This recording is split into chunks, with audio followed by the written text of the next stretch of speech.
Charlevoix est une région qui semble de plus en plus prisée par de nombreux Québécois et Québécoises qui viennent s'installer, qui viennent de partout à travers la province.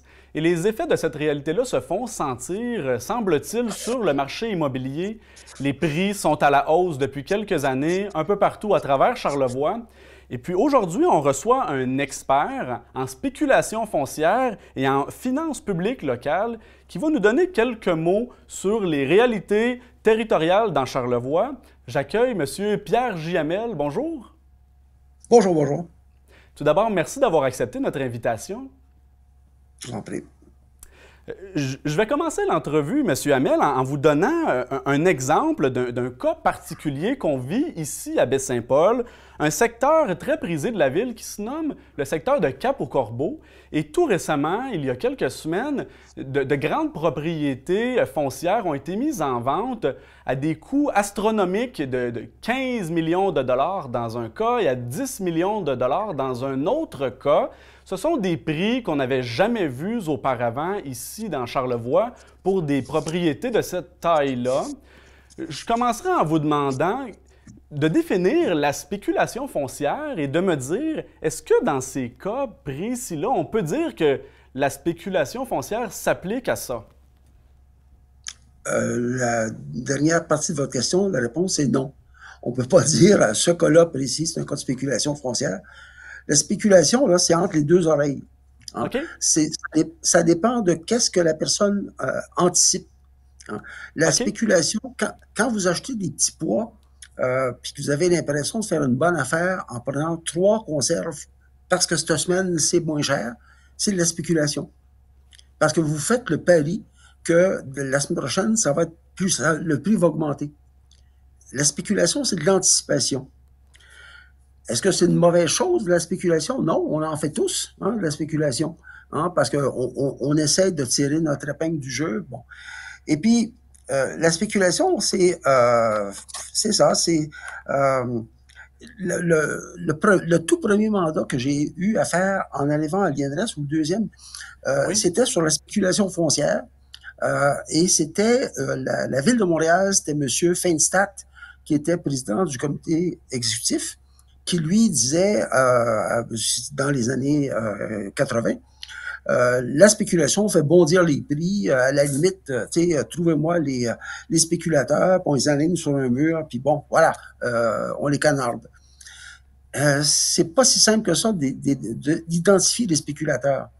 Quelqu'un Parce qu'il qui faut démontrer, en fait, qu'il y a vraiment une volonté de faire une marge de profit très importante. C'est bien ça?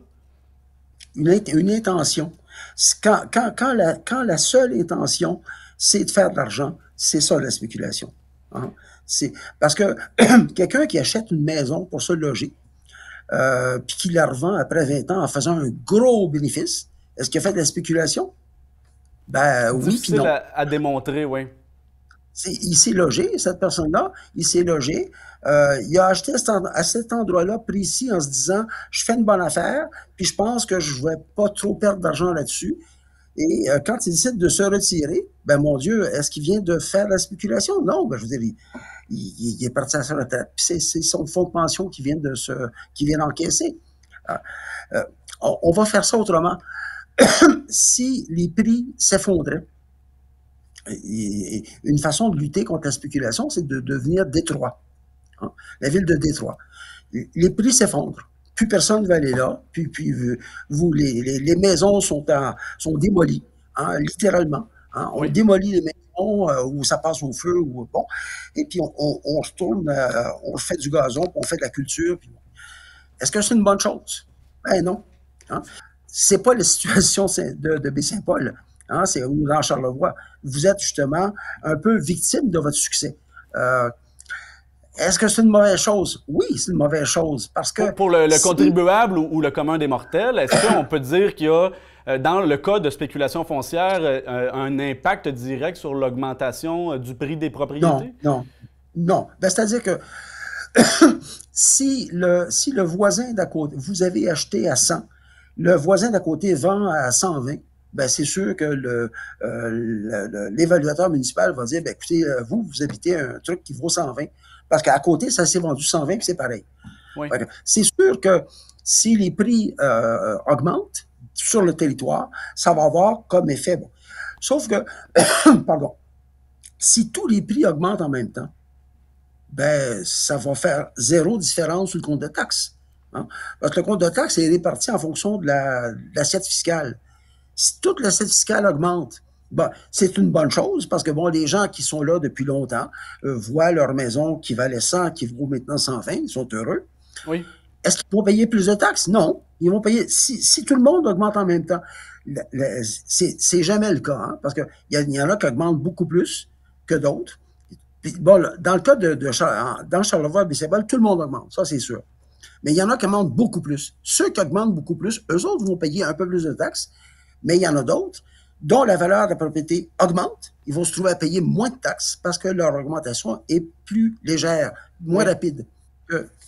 Est-ce qu'il y a des cas de municipalités qui décident de réglementer pour encadrer la spéculation foncière au Québec ou à l'étranger? Et si oui ou non, est-ce qu'elles ont intérêt à le faire? Faire quoi? Encadrer... Ben, je sais, mais on ferait quoi? Il n'y en a pas de solution. Il n'y en a pas de solution. Une façon de couper le coût à la spéculation, c'est d'augmenter de beaucoup l'offre. Si, mettons, demain matin, tout le territoire zoné agricole dans la municipalité de Baie-Saint-Paul était constructible, demain matin, ça ferait baisser les prix. Parce que si vous augmentez beaucoup l'offre, ça va faire baisser les prix. Et plus que ça, ça va avoir beaucoup moins de gueule. Hein? Le village va être plus moche. Oui. Et si le village est plus moche, ben là, il y aura moins de monde qui vont vouloir s'installer, donc les prix vont baisser. Est-ce que c'est ça que vous voulez? Pas sûr. Je crois pas, non. Justement, donc, ce que vous dites, c'est qu'en ce qui concerne la loi, les règlements municipaux qui sont adoptés, il n'y a pas vraiment intérêt et il n'y a pas nécessairement de lois qui peuvent être adoptées pour encadrer. Il n'y a pas grand-chose à faire. Bon, il y a un certain nombre de choses quand même. Vous pouvez, mais là, ça ne dépend pas de la municipalité, ça dépendrait probablement du Québec. Le Québec pourrait interdire à un non-résident, quelqu'un qui n'est pas résident du Québec, d'acheter une maison dans Charlevoix. Okay. Mais vous voyez, en même temps, c'est plus compliqué parce que quelqu'un, mettons, un immigrant, qui décide d'aller s'installer dans Charlevoix, comment est-ce que tu fais? Alors, l'instant d'avant, il n'est pas résident du Québec. Il veut immigrer. Alors, vous voyez, donc, ça obligerait à faire un petit... Bon. Mais déjà, ça pourrait éliminer un certain nombre de choses. Ce qu'on voudrait éviter, par exemple, c'est que qu'il y ait des Ontariens, des Américains qui viendraient acheter des terrains puis des maisons en Charlevoix, les laisser vides pendant 50 semaines sur 52, qui viendraient passer 2 semaines de vacances dans leur beau chalet.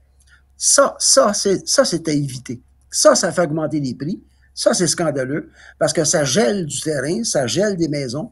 Ça fait en sorte que c'est pas des espaces pour loger ni des travailleurs, ni des étudiants, pas des gens ça sera pas des gens de bon, ça, on veut éviter ça.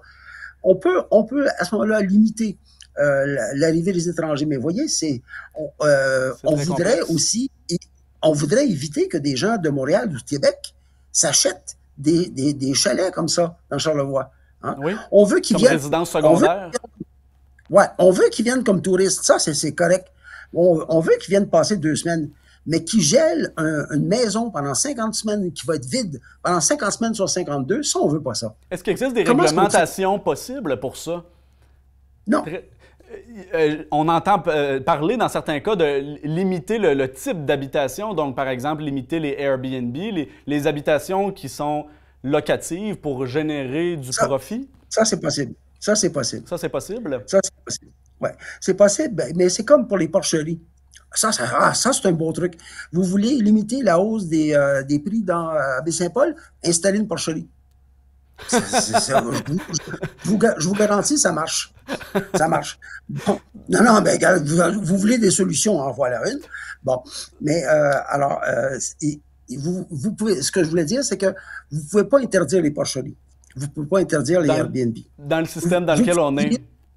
c'est ça. Alors, vous pouvez dire, les Airbnb puis les porcheries, ça va être dans tel secteur, tel coin de rue, voilà, et pas ailleurs.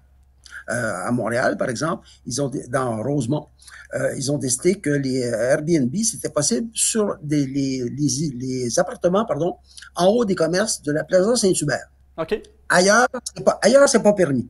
Il y en a, hein, mais c'est illégal. Alors, vous pouvez donc, dans le système québécois, vous ne pouvez pas interdire. Vous pouvez orienter. Vous OK. pouvez limiter. Mais vous ne pouvez pas interdire. Rappelez-vous ma suggestion des porcheries, là. Je vous jure, ça marche. Ça marche. Mais sur ça, je vous remercie, Monsieur Pierre JML, d'avoir fait le point avec nous sur ce dossier. Et puis, je vous souhaite bonne continuité. Au plaisir. Merci.